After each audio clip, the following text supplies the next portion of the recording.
Right. So this is our means test calculator. So we've had a version of it on our website for I think about 5 years now, and it's used hundreds of times every month. We've done a slightly different version. We've actually done two slightly different versions. One, we've kind of put a bit more into the background, so it makes it easier for members of the public. But we've also been developing this one that follows through the same logic that I've just talked you through, but is meant more for kind of caseworkers and other people doing the means test for a local authority. So if I make that a little bit bigger, so hopefully you can see it a bit better. There we go. So to start with, it asks the same questions that we had at the start. So if the disabled person or their partner, which is the relevant person or people, receive any of the following benefits, then the means test doesn't apply, and it doesn't apply if it's a child or a young person. So for the purposes of this, let's click no so we can see the rest of the calculation. So first of all, we'll add in the housing allowance. So this is the £61.30 that everybody gets per week regardless. And then this is the screen where you add in the personal allowances. So you pick which one of these applies. So let's say it's a single person, aged 25 to 65, single parent with 2 children. So it gives an applicable amount of £226.98 a week before we add in the premiums. So disability premiums rely on getting various types of disability benefit. So let's assume this person is single, so they live alone. They get DLA, so we'll add in the disability premium. And let's say they get higher rate care of DLA as well again. So they're living alone, so we can add in a single rate.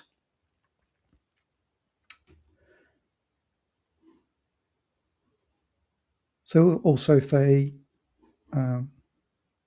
live alone, get DLA, middle or high, and if that nobody gets carers allowance for looking after them, we could add in the severe disability premium. So that's taken them up to £315.78.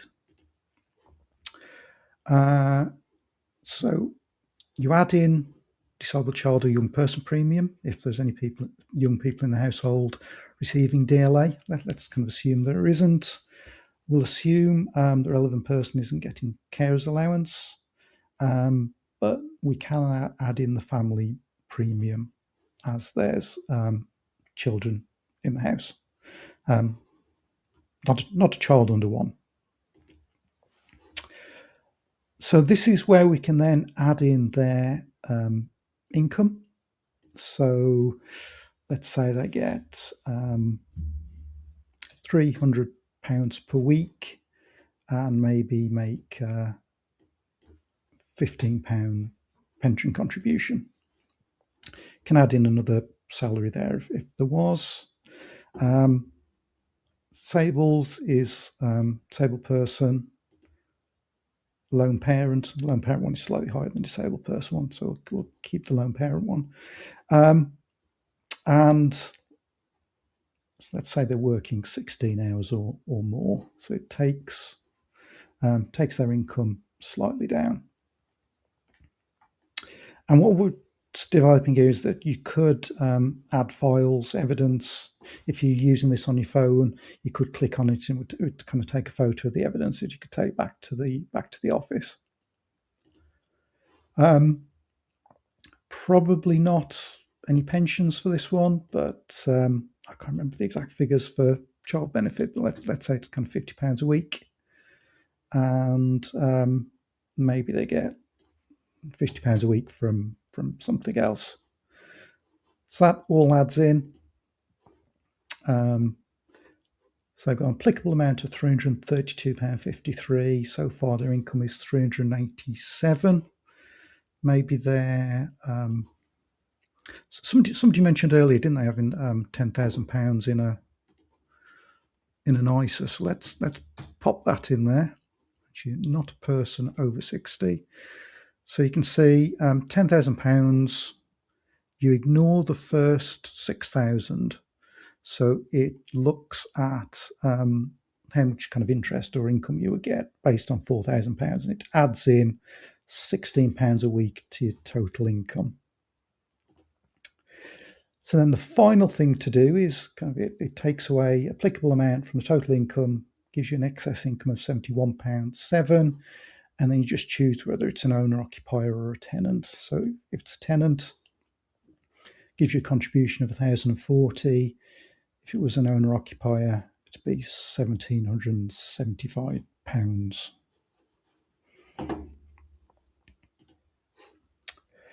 So that's that's kind of our new calculator that is slightly different to the one on both the Foundation's website and Adapt My Home. And what we'd like to do is do a bit of testing with it. So if you're already somebody who does means tests and is interested in that, please do drop us a line. And it's free to use, and we'll be putting a copy of that new version on the website, and hopefully be able to make use of it. We're also developing a second version, which is for members of the public to use, which does more of the thinking and kind of has more logic built into in the background, which makes it quite a lot more complicated in the background, but slightly easier in the foreground. So if you're interested in that, please do get in touch. But the other thing that we've developed, as I was kind of saying, we're trying to demystify the means test, and so we've got the video, we've got the slides that we shared today. We've got the new version of the calculator, which hopefully makes it a little bit easier to use as well. The other thing that we've done with that version of the calculator is we've made it so that if you wanted to adjust something like the housing allowance or something else within the calculation to have your own local version, that's easier to do now with the new version. But the other thing that we've been looking at is, as I said at the start, that this kind of applies for probably 97, 98% of the cases you would look at, but there are some that are a bit more complicated, and you might have different kind of fairly rare benefits, or you'll know if you've done this for a while, there's always kind of random things that come up. So what we've tried to do is put together, if I can find the right thing to share again. What we've put together is an AI system that we've fed it all the legislation, all the guidance we can find, and told it don't go kind of imagining anything, and just give us answers based on what we've told you. So if anybody wants to pop a question about means testing in the chat, we'll give it a go. We'll test it out, see how well it answers the question. So let's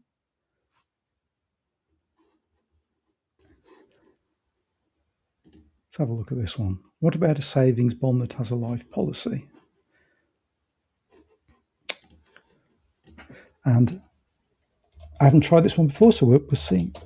Do you treat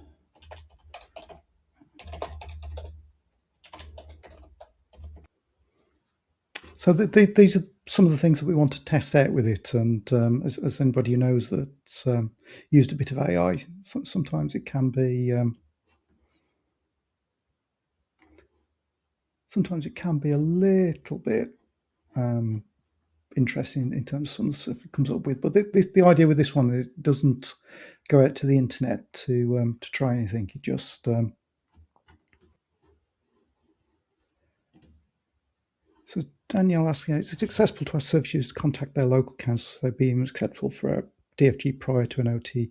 I think it's certainly there's a lot of areas that would refer people to check. Of course, it's not just a DFG that somebody might be going to social services for, but certainly giving people information and advice in a timely way is is always very helpful. But if anybody would like to have a play with the AI bot and have a go with it, please do let us know. And let's have a look, see what it says about armed forces pensions then. And it's only trained on things that we've told it. So if we haven't told it about armed forces pensions, I can't remember if we've been given it, then it may give up something different. There you go. Treat it differently. So it looks like there is some detail in the information we've given it that sets that out. So if you'd like to play with that, then please do let us know again. We'd like to test it out and see if it works. So hopefully you found that useful, and we'll be developing the web page and the guide for means testing. We'll include the new version of the calculator. If you want your own version for local use, then come and talk to us about that, and we might be able to work that out with you. And if you'd like to test out the AI bot and see if it gives you the right answers, then that would be fantastic as well.